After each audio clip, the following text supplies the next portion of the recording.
Is revenue share gross? Does it make what we have at Real as a company, as a brokerage, less legitimate, less serious? Some people think so. And it may be an off-putting topic. And revenue share in itself does not define what Real Broker is and what it means to be part of the brokerage. It's obviously part of the business model, but actually most agents don't even participate in it. So let's look though at the traditional brokerage real estate model. So there's typically an office that's used, right? Bricks and mortar office. There is then overhead incurred because there's this building to maintain. There's the utilities, there's the taxes, there's staffing that all have to be paid for.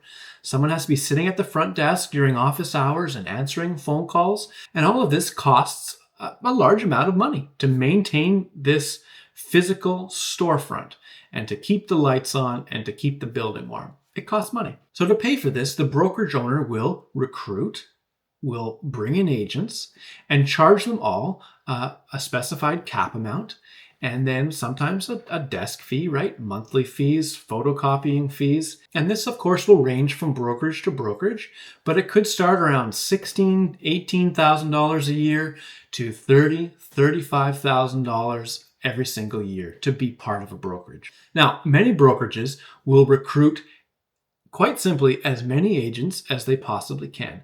Hundreds of agents. Now, not everyone will be producing, right? Some agents won't sell any homes. Some will sell 1, 2, 5, 6 houses in an entire year, and they won't even potentially be able to really pay off that entire cap that they owe to the brokerage. But having all those agents in the brokerage will help to pay to keep the lights on and pay for the staff. So of course, there's profit. There should be profit. This is business. If there isn't profit, then what are we doing here?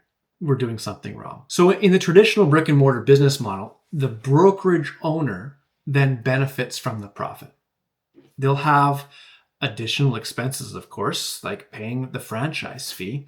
But in the end, there should be profit, and then they're able to keep that typically as a franchise owner. Or maybe they're a partner and they split it with their partner. Now, at Real, there are no brokerage storefronts, no brick and mortar offices, of course, that need to be leased. No utility bills, no, taxes for having that building on that street. And there's also far, far less staff involved.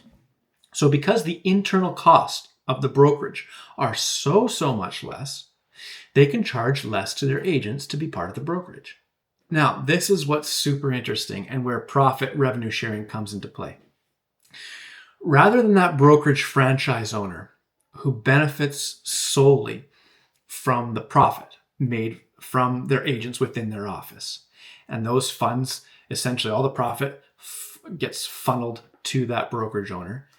Instead of that happening, it's distributed to us as Real agents within Real that are working to grow the brokerage. That's why it's called revenue sharing.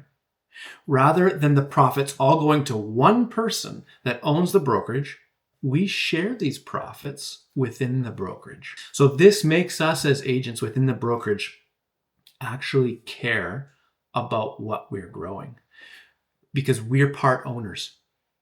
We also have stock options and own the company to a small degree personally in that regard. So we are all invested. We care about what happens here. We care about the culture and maintaining it. We're interested in bringing in great agents that we actually want to work with and not just another warm body. So to recap, is the idea of revenue sharing gross? I don't feel so.